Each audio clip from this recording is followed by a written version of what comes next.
Hello and welcome to the Ladies Best Life podcast. Happy New Year. Welcome to a brand new year, a brand new month, and a brand new episode of the LBL podcast. Today I want to help you, similar to last week's episode when we talked about Christmas and boundaries and how, people pleasing and stuff like that. I want to help you a little bit more today based around the things that generally fucking go wrong in January. Things to do with the diets that go on, the all or nothing approach, the massive restriction that people go on, and the short-term thinking. And the reason why I want to talk to you about this is because you often see people spending a lot of their time, and I talk about other coaches here mostly, they're talking about what to do. You need to do this, you need to do that. No one really helps you to realize the kind of behaviors that you're doing which are holding you back. And I think that's super important to do. We need to understand, when I do that, that stops that, and that's why I can't get there. That's so much more powerful than saying you just need to eat more. You need to do the cabbage diet soup or something fucking stupid like that. So I want to help you with that a little bit more. First of all, let's start with diets. I had a call back in December with a lady fucking incredible lady. So much courage, so much strength. And throughout the whole call that we were on, she was saying things like, keto really worked for me. I loved keto. Oh, I've done the Juice Plus one as well, and I've just drank shakes before. They all really worked for me. I was really lean. I was receiving loads of comments. And I was like, but what's happened now? She's like, I can't do it now. And in my mind, and those of you who know me well and listen to a lot of my content, you will know that in my mind, that says it did not work. In order to make a change, it's to make a long-term change. You don't go to the shop to buy, what can I use now? A saucepan that's meant to be a saucepan for life, but you can only use it once. That's the same as losing weight, but only being able to keep it for a short amount of time. What's the point? And this is what diets do. Diets are not meant to be long-term. They cannot be long-term. Just living off cabbage soup, I don't care how much you like cabbage, you're probably not going to want to do it every day of the week, right? The same for Cambridge. You can have one meal a day, but the rest of it you have to eat dust. How long do you, first of all, want to do that? Second of all, how long can your gut, your teeth, and your overall health take for doing that? I know people who've lost their teeth, who've had severe gut kind of disturbances, have forevermore lived with basically IBS type symptoms after going on Cambridge. And it's because they're abused. And in fact, they're shit in the first place, in my opinion. They're not the way to do it. Now, I can be very passionate when I talk about this. Please know I'm not blaming you for doing that, and I'm not judging you for doing that. It's the thing that I'm judging and kind of annoyed at, the diet company itself. Because they sell you the dream. It's the same as these lemon, whatever it is, fat loss injections that are going around at the minute. No one has any idea what those injections are doing. And in fact, all I've heard from people is, one, they just feel really fucking sick and they literally have to force themselves to eat because they just feel so queasy.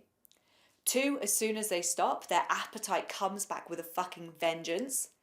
And then they are literally back to square one within a matter of time. And three, they have no idea the impact on their health that's had.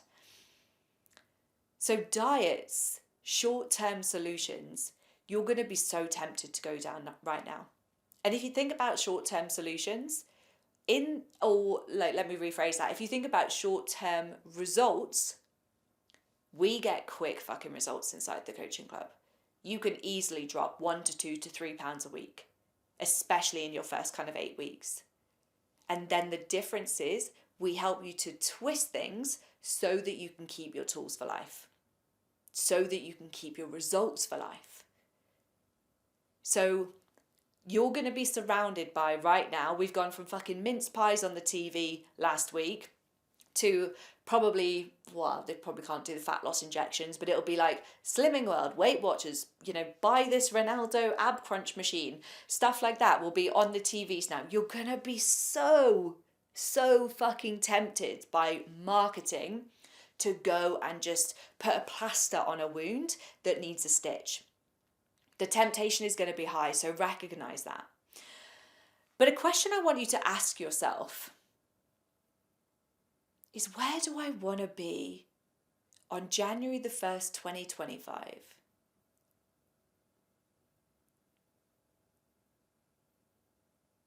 Where do I want to be? Because if you want to be here again, go to Cambridge. But if you actually want to be waking up this time next year in the body you've been aiming to get for years, feeling more energized, with better boundaries, more connected, loving and fun to your friends and family, we've got to do this year differently, guys. And it probably won't start with a diet. And the second thing is the all or nothing mindset. We generally see people in December going nothing in regards to exercise, healthy eating, boundaries, and nourishment. They're just like, fuck it, we're on the fuck it train to mince pie and ice cream town. And then they come into January overweight, tired, feeling like shit, stressed, and they're like, something needs to change. So you go into the kind of like, I'm not going to have any chocolates. I'm not going to have any alcohol. I'm going to do dry January. I'm going to do the run every day challenge. I'm going to do this. I'm going to do that. So you go from one side and you pendulum the other way, right the way to all the other habits. What happens usually? Same with the diet, because diet is very much like an all or nothing. You will probably pendulum right the way back to similar vibes to a Christmas. Binge eating, drinking too much alcohol, fucking off the gym, whatever it could potentially be. So rather than having these mammoth pendulum swings, which I see 99% of the fucking population do, how can we just keep that pendulum clock just ticking from side to side? Because that's the real goal, right? That's how we maintain #living my best life, because we can have a glass of Lauren Perry on Christmas Day and 25 fucking profiteroles, but then we're going to go for a walk the next day and actually not go near alcohol or refined sugar. And then the next day we might have this, and it's just that constant dance between the two, rather than, I'm going to be fucking off everything now, I'm going to be so good for the next 8 weeks, so good, no one talk to me, no one invite me anywhere, and then let's go, you're going on holiday, hit the fuck it button, everyone hit me up with the sangrias. Is that really how you want to live your life? Come on, we've got a brand new year here. This year can be different. So they're the main things that I see going, I don't want to say going wrong because that's my opinion, but they are the main areas in which I see the majority of people that I work with slip up in as they come into the new year. All or nothing thinking, and also shiny objects in diets and stuff like that.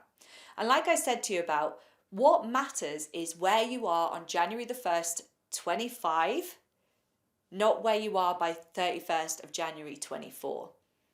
We're in this for the long haul, right? You want to feel and look your best, not just for this month. You want to try and maintain that throughout this year, and all of you are able to do it. But all or nothing thinking, lack of patience, shiny object are generally the things that kind of stumble us, if you like. So I have now got some questions for you going into the second half of this podcast. And I would recommend when you're listening to this, you then pause me after I've asked you each question. And option A is to take some time to think. Option B, which is probably the better option, is journal. So all journaling is write it down on a piece of fucking paper. So many people are like, I don't like journaling. Well, you don't like writing your thoughts down? Come on, it doesn't take much. So you can, one, just kind of stop and as you're walking the dog or whatever you're doing, listen and then think.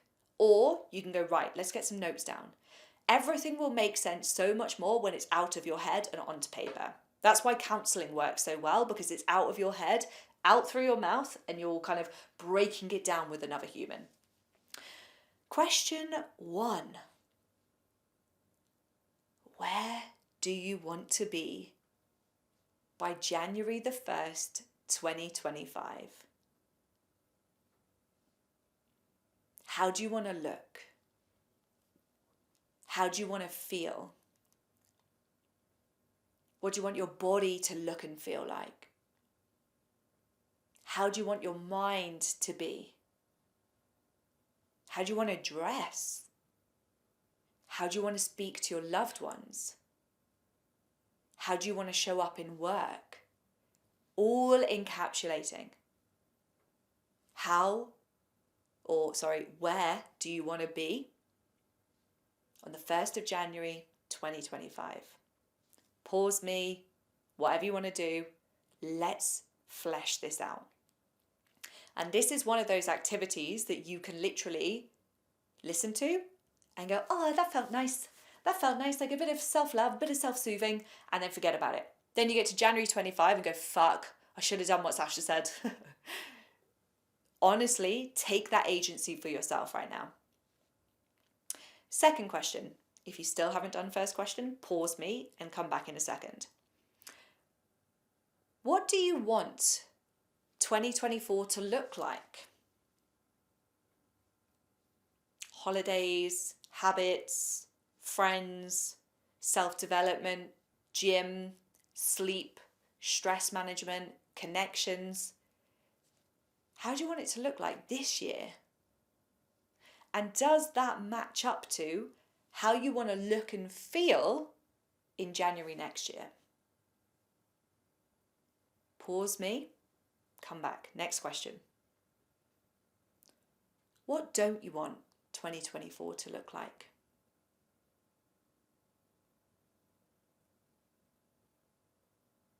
Or what can't happen this year?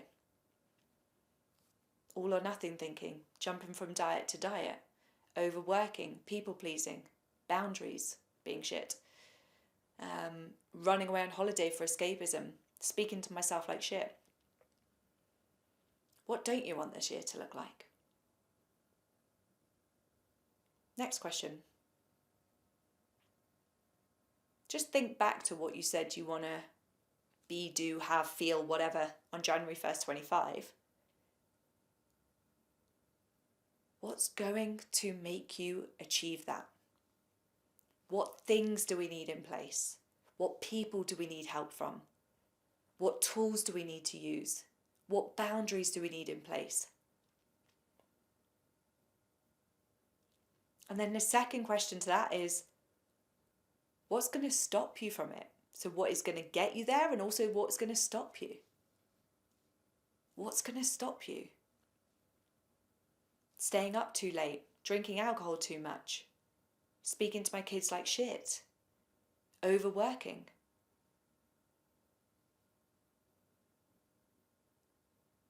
So when we know where we want to go, how we want the year to look like, how we don't want the year to look like, what is going to help us to get there and what is going to hold us back from getting there, we have some serious fucking power behind us.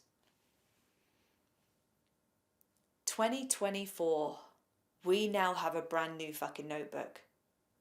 We have 365 days of pure, clean fucking paper. And if anyone out there is a stationary nutter like me, this is just pure heaven, right? I promise you this year can be different. I promise you. But it's going to take for something to change in order to get there.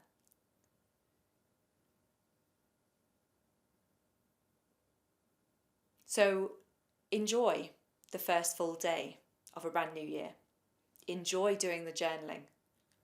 If you've got a fucking banging headache and you're hungover, get some OJ in you, plenty of water. Tomorrow's a new day. NAC can be quite good for it as well, but I'm not prescribing because I'm not a doctor, but it can be quite helpful. So thank you for listening. From the bottom of my heart, I really do appreciate it. And I know with us, this place here, the coaching club, working with me as a coach, the best is yet to come. I'm here for you if you need anything, if you're struggling, if you're stuck, just reach out. That one message could literally change your life. Take it easy. Thank you very much.